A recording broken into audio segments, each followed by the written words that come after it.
4 PM news network में दोस्तों आपका स्वागत है। मैं हूं आपके साथ राशिद ज़हीर। 26 जनवरी की गणतंत्र दिवस की शुभकामनाएं आपके सामने अर्पित करता हूं। लेकिन इस गणतंत्र दिवस में संविधान जो इजाज़त आपको और मुझे देता है वो राहुल गांधी कांग्रेस पार्टी के बड़े बड़े नेताओं को नहीं मिल पा रही है। मध्य प्रदेश में एक प्रोग्राम के मद्देनज़र महू में एक रैली करने की बात की गई जो बाबा साहब के उपलक्ष्य में है।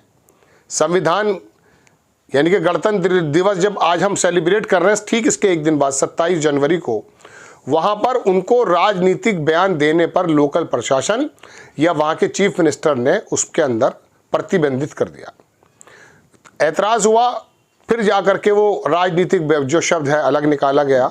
लेकिन आप इस दिन जब आप एक दिन पहले गणतंत्र दिवस की शुभकामनाएं पूरे देश को दे रहे हैं और ये एश्योरेंस भी दे रहे हैं साथ में कि हर एक इंसान को बोलने की आज़ादी है, वहाँ पर आप इतना घबरा जाते हैं कि अगर राहुल गांधी या कांग्रेस वहाँ पर कोई, जहाँ पर सारी सीटें तकरीबन आपकी हैं, सरकार आपकी है, उसके बावजूद आप कह रहे हैं कि ये बयान होगा और ये नहीं होगा। आप पहले पूरी खबर सुन लीजिए, उसके बाद मैं आपको बताऊंगा कि दरअसल आपके और मेरे अधिकार कहाँ कहाँ प्रतिबंधित हो गए। कांग्रेस की महू रैली में राजनीतिक भाषण पर लगी रोक हटी। रोक क्या लगी थी? प्रशासन ने एक ही दिन में बदला आदेश। हुआ ये था कि कांग्रेस की महू में निकलने वाली महारैली की अनुमति विवादों में आ गई। एसडीएम ने इसकी शर्तों में राजनीतिक और धर्म विरोधी भाषण प्रतिबंधित किया था। धर्म विरोधी भी किया था, राजनीतिक भी। तो बेहतर यह है कि योगी आदित्यनाथ और मोदी और नड्डा साहब जो धर्म की बातें वो लगातार कर रहे हैं, उनको भी प्रतिबंधित कोई कर सकता है क्या? लेकिन कांग्रेस ने इसे तुगलकी फरमान करार देते हुए इसका पुरजोर विरोध किया। इसके बाद प्रशासन ने एक दिन में नया आदेश जारी किया जिसमें राजनीतिक भाषण पर प्रतिबंध वाला बिंदु हटा लिया गया है। लेकिन लगा चुके थे, ये स्क्रीन पर मैं आपके वो लगा देता हूं पूरी एप्लीकेशन। हुआ यह है दोस्तों कि जय बापू जय भीम जय संविधान को लेकर निकलने वाली इस महारैली में लोकसभा के नेता प्रतिपक्ष राहुल गांधी, कांग्रेस राष्ट्रीय अध्यक्ष मल्लिकार्जुन खड़गे, सांसद प्रियंका गांधी सहित ऑल इंडिया कांग्रेस कमेटी के प्रमुख नेता शामिल होने वाले हैं। कांग्रेस जिला अध्यक्ष सदाशिव यादव ने बताया कि पहले जो अनुमति थी उसमें राजनीतिक भाषण नहीं देने वाला बिंदु था, मना कर दिया था। हमने आपत्ति ली तो देर शाम प्रशासन ने इस बिंदु को त्रुटिवश बताते हुए नई अनुमति दे दी। वहीं जिला प्रशासन ने इसे टेक्निकल त्रुटि बताया जो बाद में आदेश में सही कर दिया गया है।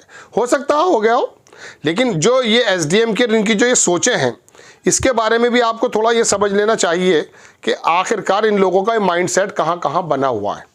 एक एसडीएम जब राष्ट्रीय विपक्ष का सबसे बड़ा नेता वहाँ आया है, आज देखें ये बंसल न्यूज़ शायद वहीं का है कि आज का मुद्दा महू में महाभारत बोलने पर सियासत, राहुल गांधी के धार्मिक भाषण पर रोक। धार्मिक तो वो देते भी नहीं है, ये तो मोदी जी से कहिए जा करके। 2 तारीख 2 आदेश, आखिर क्यों फंसा पेंच? 27 जनवरी को महू में राहुल गांधी की रैली होने जा रही है जिसको लेकर ये जन्मस्थली बताई जाती है बाबा साहब की। एक दिन पहले आप गणतंत्र दिवस की शुभकामनाएं दे रहे हैं और दूसरे दिन आपका प्रशासन या आपकी सरकारें इस बात को लेकर के मन में कटु ख्याल रखती हैं कि राहुल गांधी के मुंह पर ताला कैसे लगाया जाए। वो बंदा लोकसभा के अंदर अगर अडानी का नाम ले देता है तो आप उसकी सदस्यता खा जाते हैं, ऐसा आरोप लगता है। शुक्र समझिए सुप्रीम कोर्ट जिंदा है, सरवाइव कर रहा है। किन हालातों में वो भी हम देश जानता है। घर छीन लेते हैं, सदस्यता खत्म कर देते हैं, सजा कर देते हैं। सारे तंत्र तो आपके हाथ में है। लेकिन ये मत समझिए ये सूरज ढल भी सकता है। आप देखिए दोस्तों, लिखा यह है कि महू में राहुल गांधी की रैली होने जा रही है जिसको लेकर प्रशासन ने पहले राजनीतिक और धार्मिक भाषण पर रोक लगाई। रोक के आदेश पर कांग्रेस में आक्रोश दिखा। पीसीसी चीफ के मीडिया सलाहकार के मिश्रा ने प्रशासन को खुली चुनौती दे डाली। ये पूरी खबर है, इसे मैं कितना भी विस्तार से बता सकता हूं, लेकिन इस खबर को बनाने का मकसद सिर्फ इतना है कि 26 जनवरी यानी कि आज के दिन जब हम गणतंत्र दिवस और संविधान पर फख्र करते हुए अपने सीने को 56 इंच का बना रहे हैं, उस समय आप देश के प्रमुख विपक्षी नेता को उसकी जबान पर आप जो है सीने का काम कर रहे हैं। क्यों और कौन सी जगह है वो? महू मध्य प्रदेश में जन्मस्थली बताई जाती है बाबा साहब की। इस संविधान के प्रति आपके जो नेताओं के अंदर रोष है ना, वो तो इलेक्शन से पहले बाद में भी देखा गया है। आप किस प्रकार से इस संविधान के बारे में बहुत अच्छी राय नहीं रखते हैं। कई नेताओं के मुंह से ये शब्द निकल चुके हैं और वो आज तक आपकी पार्टी में बराबर धड़ल्ले से बोले जा रहे हैं। ये तो चलो कह दिया लोकल प्रशासन ने कि साहब हमसे गलती हो गई, लेकिन जब राहुल गांधी की एप्लीकेशन जाती है ना, तो जनाबे वाला ऐसा नहीं है कि कोई कोतवाल थानेदार आकर के परमिशन मिटा रहा है या लिख रहा है। इसके बारे में पूरा प्रशासन बड़ा सचेत होता है, परफॉर्मा बनाते हुए बड़ा सचेत होता है, लेकिन डर लग रहा है। राजा को डर लगा हुआ है कि कहीं मेरी सत्ता छिन न जाए मध्य प्रदेश और केंद्र से। ये राहुल गांधी के नाम जैसा आदमी का जो उदय हो गया है, जिसको हमने किसी प्रकार से इसकी पर्सनैलिटी का असैसिनेशन करने की कोशिश की, और अकॉर्डिंग टू राहुल गांधी बहुत बड़ा फंड एलोकेट हुआ कि इस आदमी को जो है किसी भी प्रकार से पप्पू बना दिया जाए। वो पप्पू तो नहीं बना, वो पापा बनने की जब पोजीशन आ गई तो आपको डर लगता है। कभी आप एसडीएम से जो है परमिशन को निरस्त कराते हैं, कभी आप नेताओं के जरिए उस पर हमला कराते हैं। 8-8 घंटे जब इनकी बीमार माँ को आपने इंक्वायरी के लिए बुलाया, ये डिगे नहीं, ये परिवार डिगा नहीं, तो आपके होश उड़ गए। आप डराना तो जेल में तो इनको भी डालना चाहते थे, बड़े बड़े नेताओं को आपने जेल में डाल दिया। और आप अगर कहें कि घोटाले हुए, तो आपके यहाँ सारे के सारे फरिश्ते हैं, उनमें से किसी ने कोई घोटाला नहीं किया है। ईडी को भारतीय जनता पार्टी के अंदर कोई नेता ऐसा नजर नहीं आता है जिसके ऊपर छापा डाल करके जेल में डाल दिया जाए। सरकारें बदल देते हैं आप। तो बात यह दोस्तों कि जब बोलने की बात हो रही है, बाबा साहब के संविधान ने आपको और मुझे ये इजाज़त दी कि आप जो हैं, जो फ्रीडम है एक्सप्रेशंस की, उसका इस्तेमाल कर सकते हैं।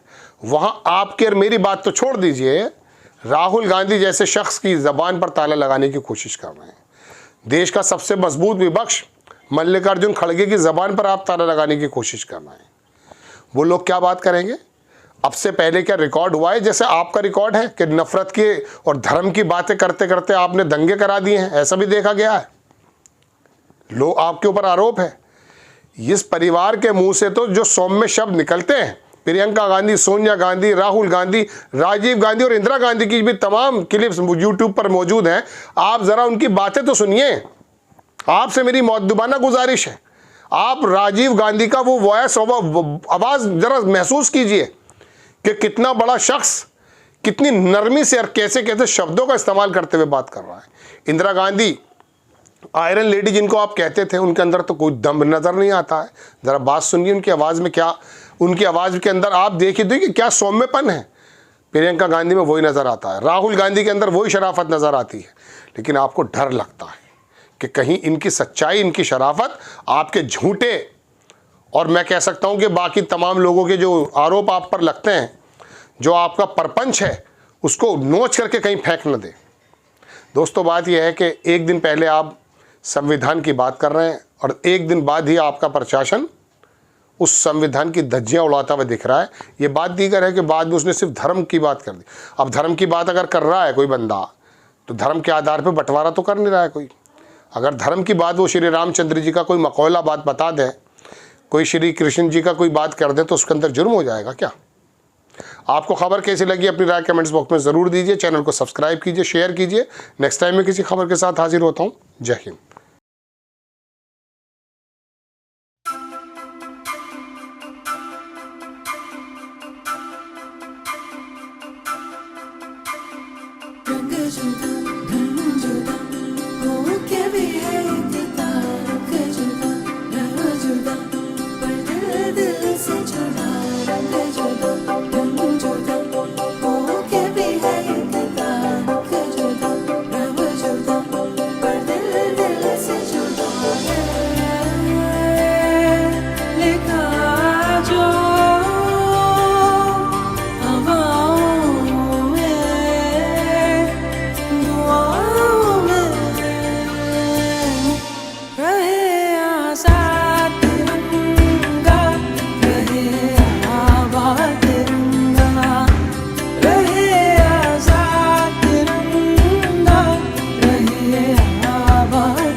में रिवाजों की सजा